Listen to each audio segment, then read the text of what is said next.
The process I go through every week to prepare a sermon is pretty much the same. Open a passage, read the passage, pray about the passage, and hope the sermon finds me.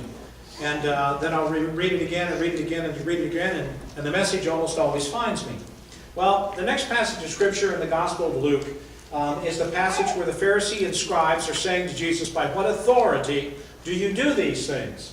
Well, I prayed over that, and nothing came. So I went to the next passage.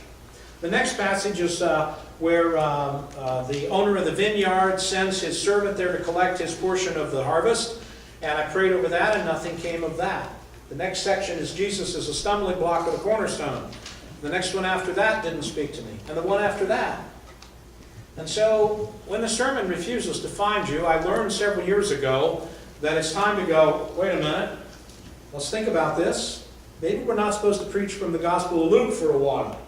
And as I began to pray about that and think about that, I was led away from Luke for a short period of time. Today we're going to begin a sermon series that may be 4 weeks, it may be 6 weeks, it may be 2. I think at the moment it's going to run through the rest of the year. And the sermon series is entitled, Basic Beliefs That Every Christian Should Know. The reason for doing that is, first of all, that's what I was laid on my heart. And actually, when I went to Caleb, he was kind of leaning that way, or confirmed that he liked that idea and was excited about preaching. And he's going to preach next week. And so here's the premise that this sermon series is based upon. One day, while sitting in our office, a young man comes to visit Caleb and I, and he says, "I've never been to church, don't know anything about God, I don't know anything about the Bible, I've never cared anything about it, but today I'm interested. What would you tell me?" And so we're starting from that basis of somebody who knows nothing, has never been to church, and is now curious as to what comes next. This morning is the first in the series, and it is entitled The Search for God. And then we're going to go progressively through what Caleb and I believe would be the progression that such a person would go through. Next week, Caleb is going to talk about God. The week after that, I'm going to talk about the Bible. And then we're going to go from there one subject at a time for 6 or 8 or however it goes. So that's what's the premise of what is going on. Okay?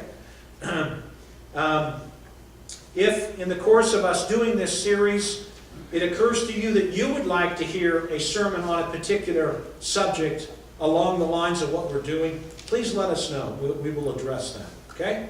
All right. Search for God. I'm a big fan of a guy named George Barna. George Barna has been around for about 30-some years, and he founded a group called the Barna Research Group.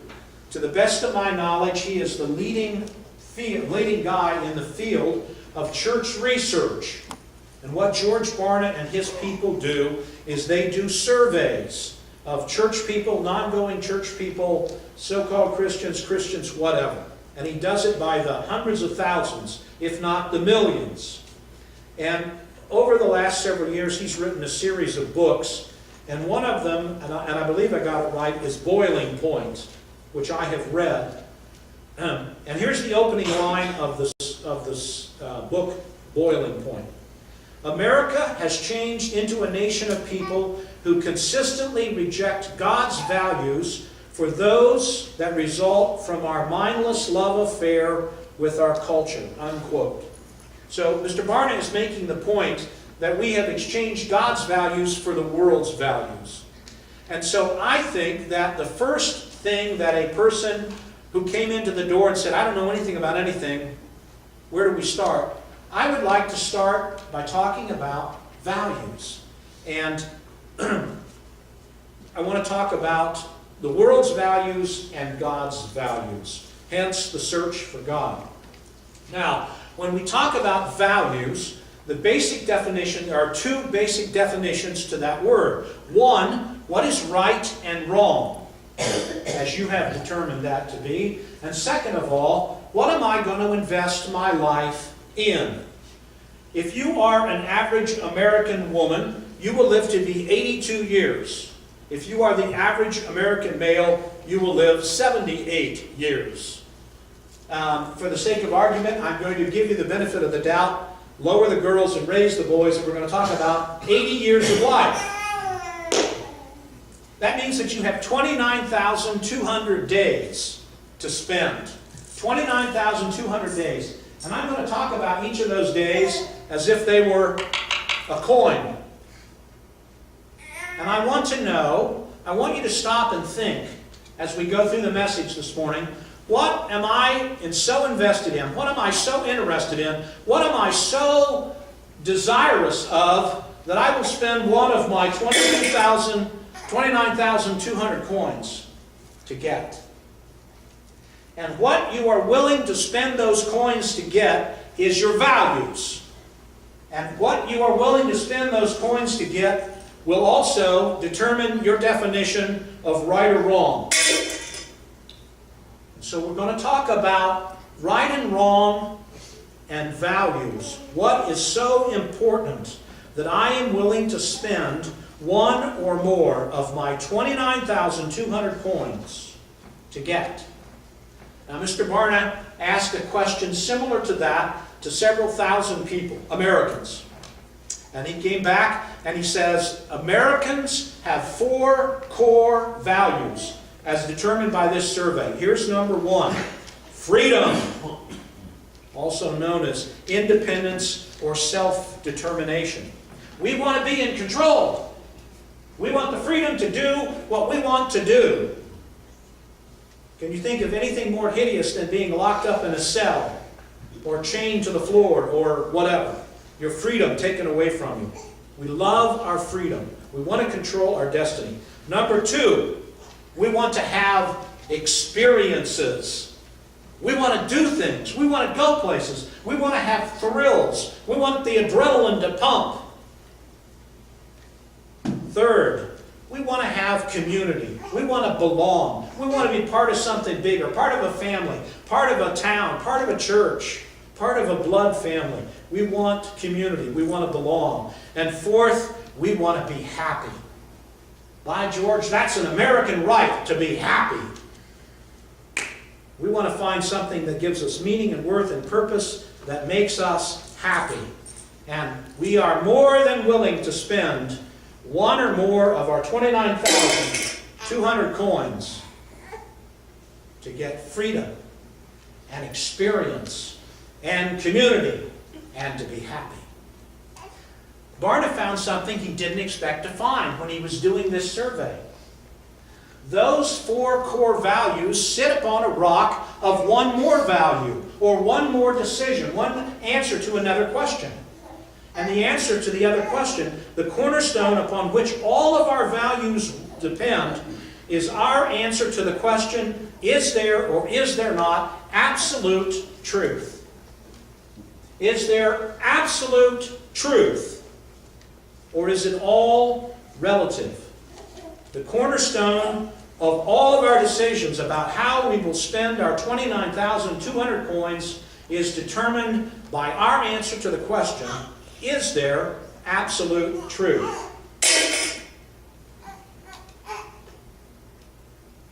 A quick examination of our society will give you many examples of relative truth. This past Tuesday was election day, not for Kansas, but for other areas. I particularly was following the mayoral election in New York, the one in Detroit, the governorship in Virginia, and the governorship in New Jersey.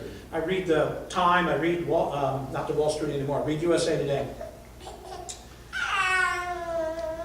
The things that the different candidates were saying about each other, particularly in the mayoral race in New York, was unbelievable. And the promises they were making were so outlandish, it reminds me of an old joke about hell, which I'm going to share with you. Young man is in a contemporary bar, and an older gentleman walks in and visits him, sits down at the table with him, and says, "Let me buy you a drink." And he introduces himself as Satan.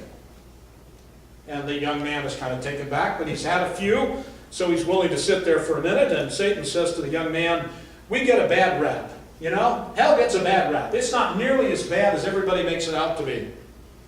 And he says to the young man, "Would you like to come with me? I'll show you. I'll tell you. I'll show you that it's not as bad as everybody says it is."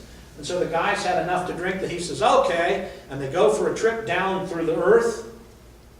and they sort of hover above hell, and it's all green and it's blue, and there's water everywhere, and parties and music, and everybody's having a good time. And the young man says, wow, it's not nearly like everybody says it is. And Satan says, see, I told you, we get a bad rap.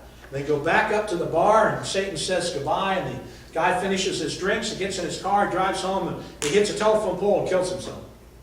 Immediately he goes back to hell. When he gets there this time, it's all smoke and fire, and it smells bad, and people are screaming, it's all awful.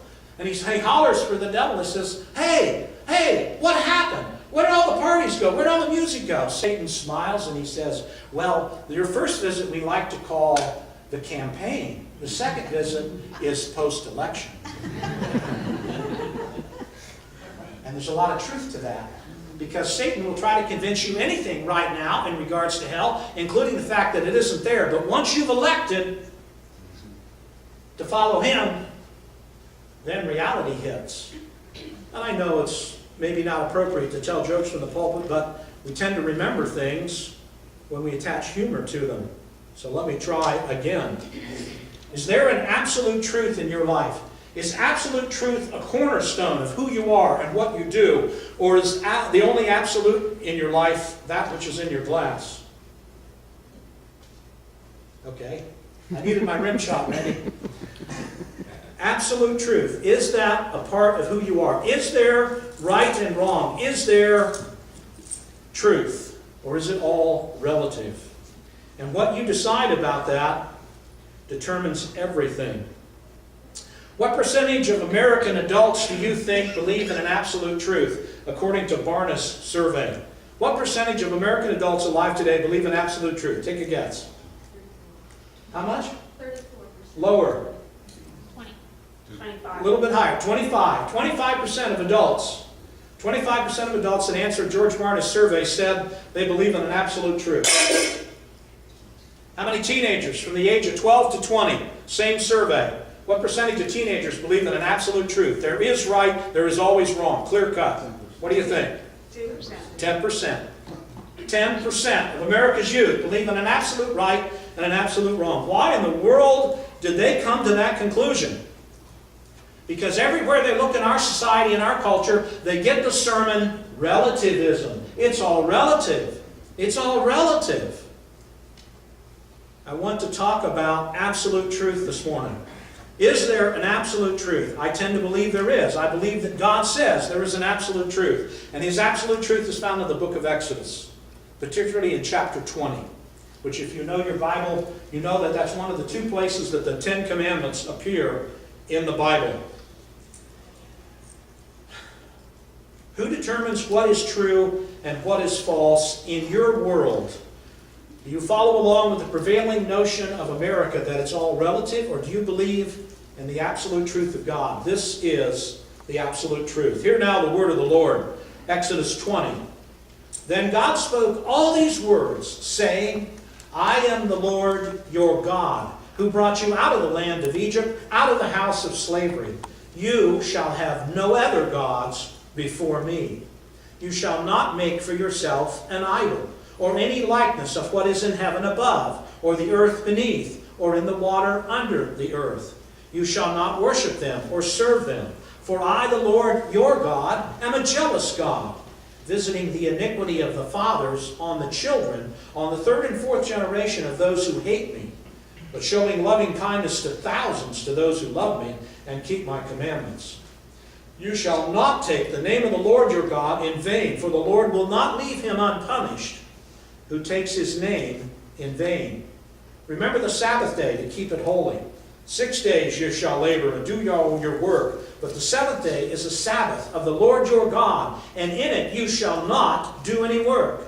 You, or your son, or your daughter, or your male servant, or your female servant, or your cattle, or your sojourner who stays with you.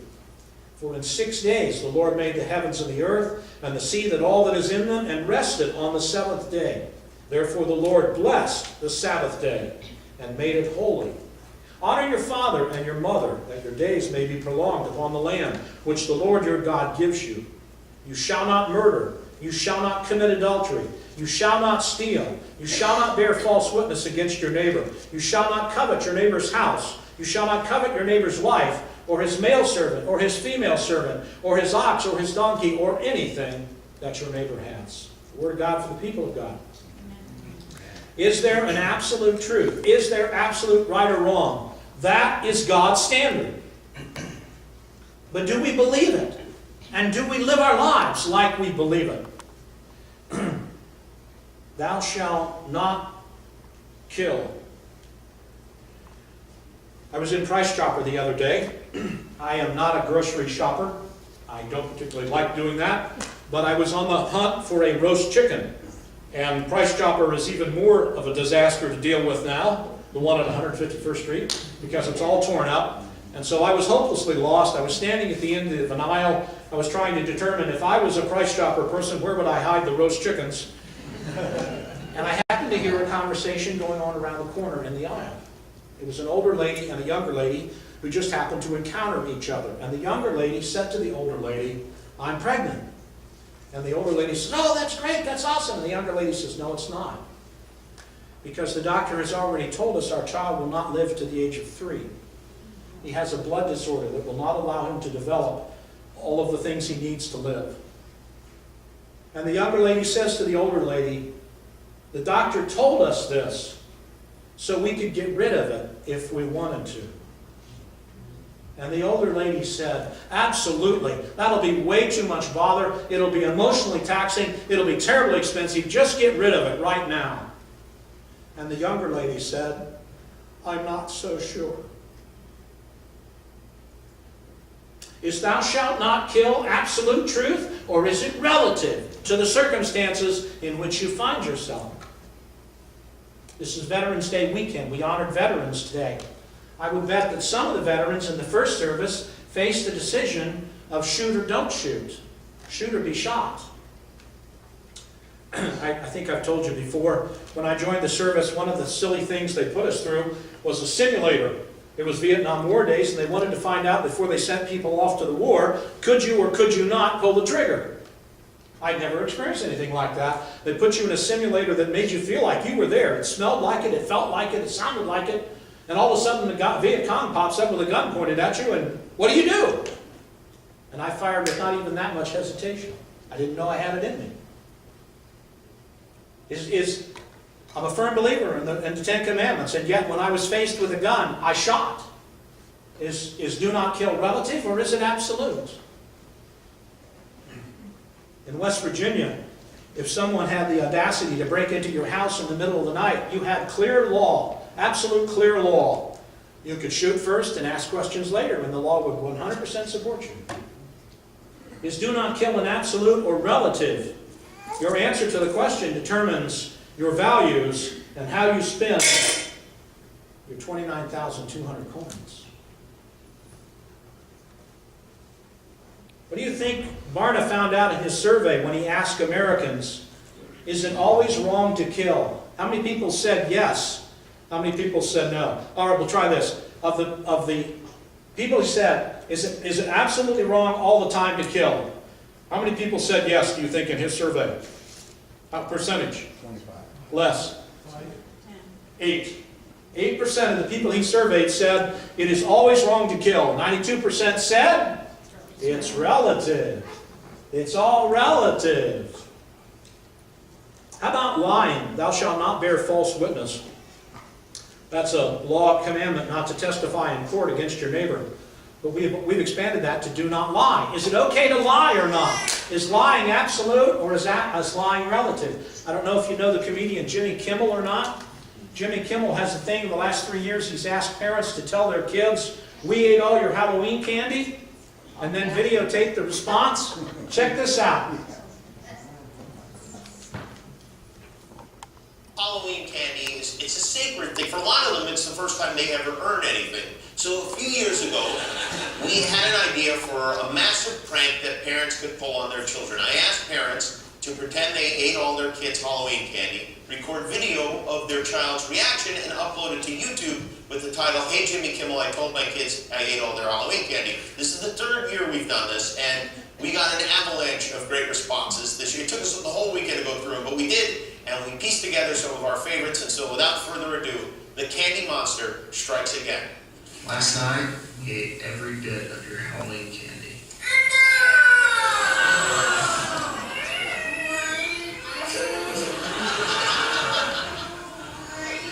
It's all gone.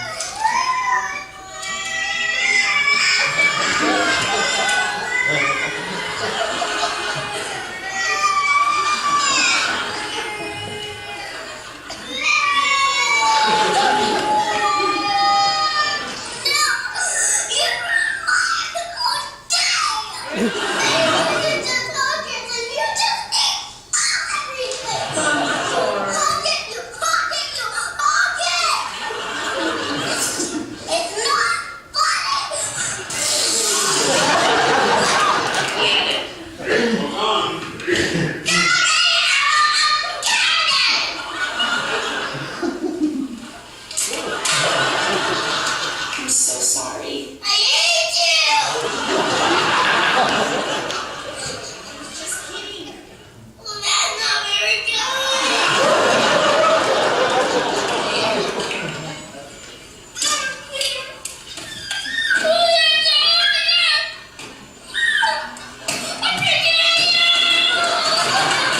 Okay, Michael, We got thank you. hungry. You know what I'm going to do with you? What? Cheat. No.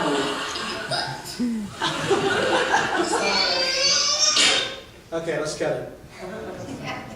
So it's perfectly okay to tell your kids a lie, to get a funny video, to be on YouTube, to get on Jimmy Kimmel, right? Truth is relative, right? Or is it absolute?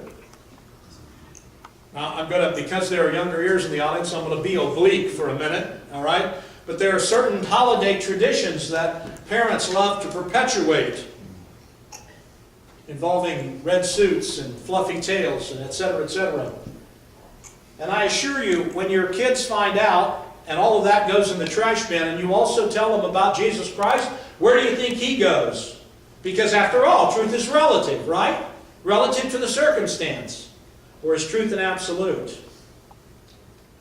What are you teaching? By the way, everything I need to know about what kind of parent they are, I just saw by the kids' reaction. Thou shalt not commit, thou shalt not steal. That's an absolute. Everybody can get behind that one, right? Absolute.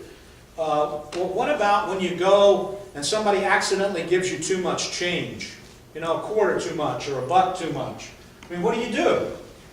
You give it back, right? Unless you're in a hurry, or you don't notice until after you're gone, and then, I mean, it's only a buck. I mean, what, you know, right? How about when you go to the movie theater and they don't even ask to see your driver's license, they just give you the senior discount when you know full well you don't deserve it? Well, you know, I mean, a couple, $3, right? We're not stealers, are we? How about when we fill out our income tax returns and we talk about our deductions and we talk about our income, we don't stretch those the other opposite ways, do we? Never do that, because truth is absolute. How about adultery? Thou shalt not commit adultery. Well, there, you're safe there, right? You've never done that. Except in today's world, with the computer and the internet, you can go to your cave or your den or your bedroom or whatever. You can watch whatever you want to. Well, Pastor, that's not adultery. There's no touching involved. Really? That's not adultery? Huh. You have heard it said that of them of old time, that thou shalt not commit adultery. But I say to you, Jesus says, whoever looks on a woman to lust has committed adultery with her already in her heart. Huh. I wonder if internet activity is adultery. But none of us do that. Because not doing adultery is an absolute truth.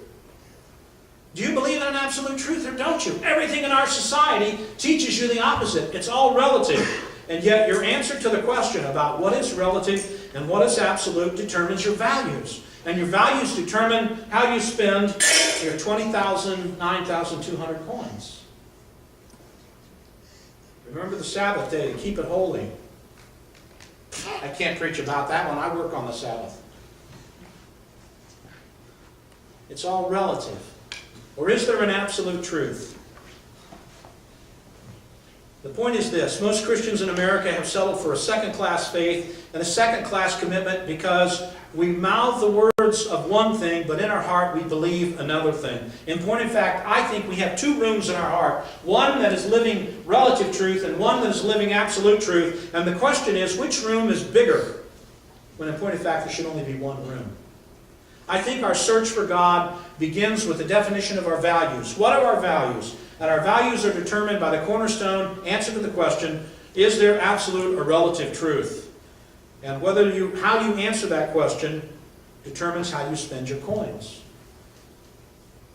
I want you to know that the unseen power of the universe is the center of the universe. You are not. The world teaches us it's all relative, but it's not. There's an absolute truth. And in case you don't know it, there's a judgment day when you'll have to answer how you spent those coins.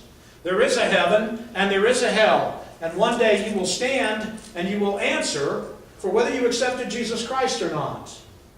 And how you chose to spend your coins.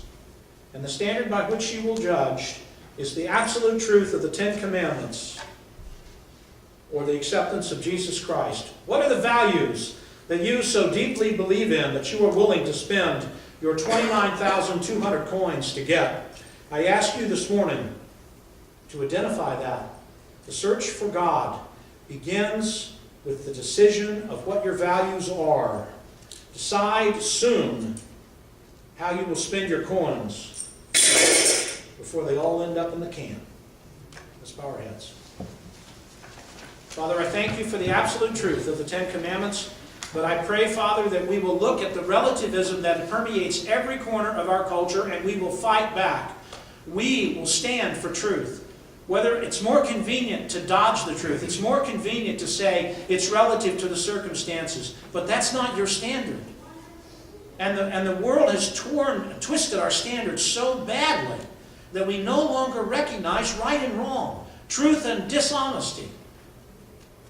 I pray, Father, that your Spirit will flush the spirits and conscience of those in this room so that they will once again understand there is absolute truth. That is a core value on which all Christians stand, and the absolute truth is your truth. And your truth is enumerated in the Ten Commandments. Help us, Father, to change from this day forward, to allow you to recalibrate the truth. And in so doing, help us draw closer to you. I ask these things in the name of your Son, Jesus. Amen.